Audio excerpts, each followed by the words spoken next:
I'm Oliver Condy, the editor of BBC Music Magazine, and welcome to the latest programme in our series taking you behind the scenes at concert halls, festivals, exhibitions and much more.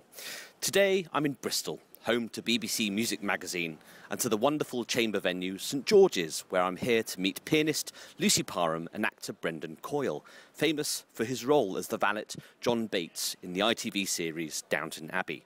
On stage here tonight and across the country over the next few weeks, they'll be performing a musical drama written by Lucy Parham called Reverie, the story of the life and work of Claude Debussy.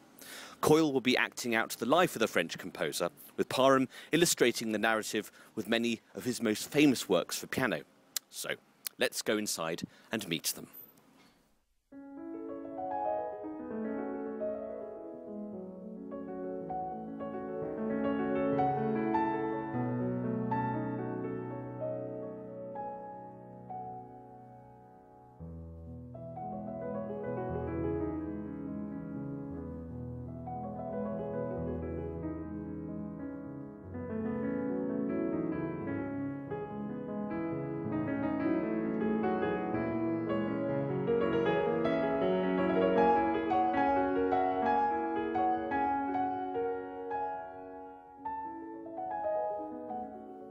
So I'm here on the stage at St George's in Bristol with pianist Lucy Parham and actor Brendan Coyle, complete with Steinway Grand and much-loved red sofa. Lucy, can you tell me a little bit about what is happening in tonight's concert?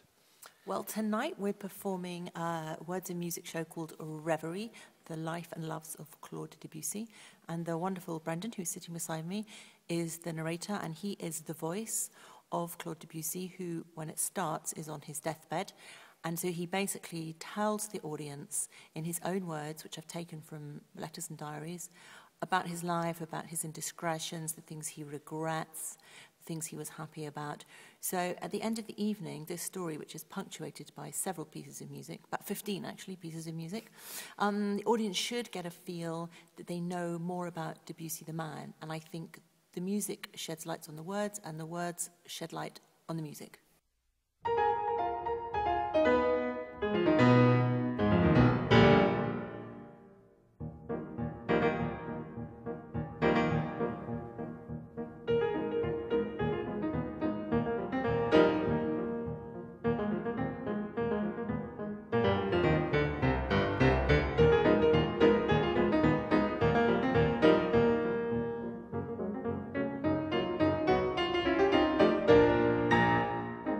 I was actually going to ask you, before I get to Brendan, really, do you think the way you play the pieces has changed since you got to know Debussy the man?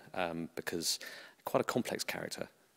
He was a very complex character, and I think there's no doubt that the way that I look at his music, the more I've read about him, when I'm on stage with Brendan, and you feel you really do get to know the man, and there is no doubt that that influences the way you play the pieces, that you can't help but for it to do that.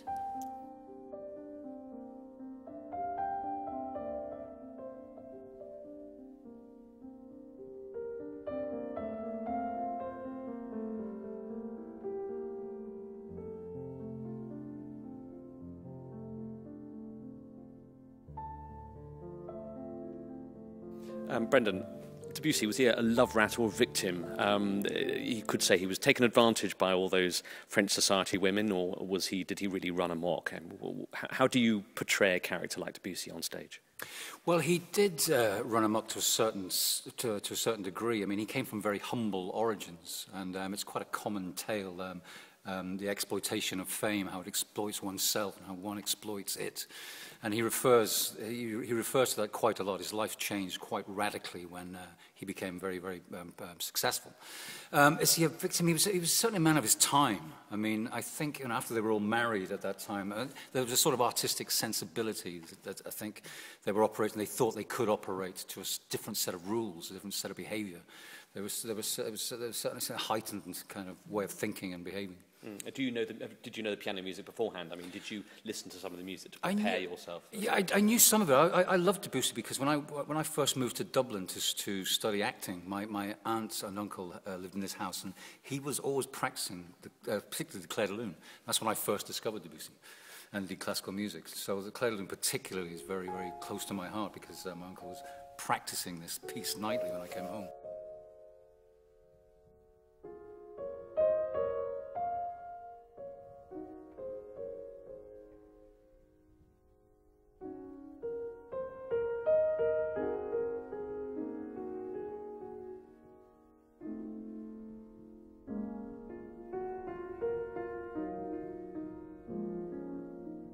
And so I knew the music. I didn't know much about the man at all. And I think we're blessed in that, unlike a lot of composers, he wrote an awful lot about his life, and he was very kind of self-confessional.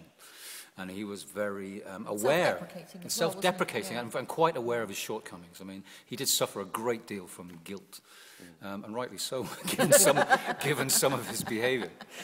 You mentioned Clair de Lune. I mean, that's a piece that's very full of mixed emotions. Really, it starts calmly, and then there's a real sort of tempestuous middle movement. Do you feel, Lucy, that there are some pieces that really coincide with the big moments in his life? I mean, are you able to pinpoint the moments through the music that Debussy is either having a tough time or, is mixed up emotionally? I think so. I mean, there are pieces, for instance, like Reflections in the Water, which he wrote when he eloped to Eastbourne with Emma Bardack, who became his second wife. And that starts out in a very sort of tranquil and watery way, but it becomes very passionate. And I think that definitely reflects, it's almost like Rachmaninoff in the middle, and I think that definitely reflects the time he was having. And of course, all the little vignettes that we know as the children's pieces, like the Children's Corner, which he wrote for his daughter. And so yes, but I think the danger is with any composer that one reads so much into it, because a lot of it has come from another space that is not affected by his life. But he does say he was never able to compose when he was in trauma, and actually that composers who say they can are barefaced liars. I think that's probably not true, because Schumann composed a lot in trauma, but we're not here to quibble with what he wrote. No, but you feel that the music and the words fits beautifully together. I mean, I imagine there's some more sort of angst-ridden music with some of the more angst-ridden moments.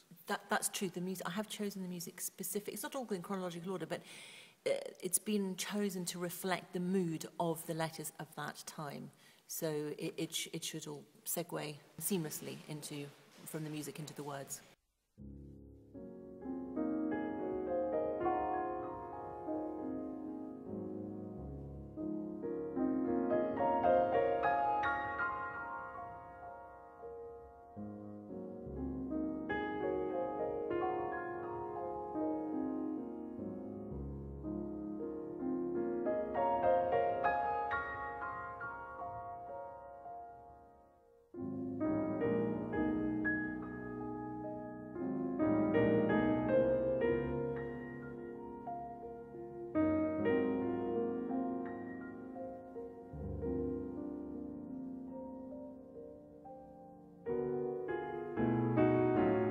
I'm really impressed with having read a lot of scripts in my life.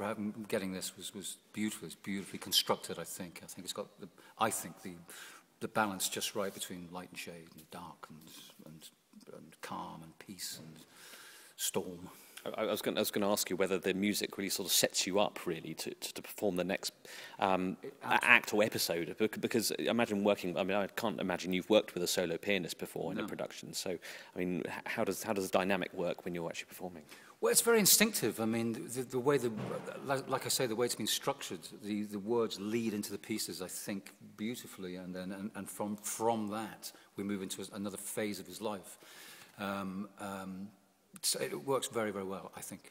It's the same for me in reverse, though, because if Brandon reads a really, poignant, touching letter, and then I'm playing a very slow, heartfelt piece like the piece Footsteps in the Snow, the letter sets it up so beautifully. And in fact, when I'm on stage alone doing a recital, I really miss having the voice of Brendan, to set the piece up. I think, I have to do it all out of my head. So I miss that. Yes, I mean, I would miss you too. If it was just me standing here reciting the life of Debussy, I wouldn't be having a great time. And has the character sort of developed? I know this is only the third or fourth time you've done it. This is our third performance, and I feel like I'm getting into the spirit of it, the confidence of it. It's still a very new venture for both of us, but it feels very Very Yes. good, very strong, doesn't it? But no French beard yet, though. Not yet. I mean, I can't because of various commitments. But you know what? I have given it thought. I have pince-nez almost. But I've bought. Yeah, you know, we give. There is a nod to theatricality in terms of, you know, we set up a little set there and we have something resembling a costume. So we give indications, impressions of the time and the man. Yes.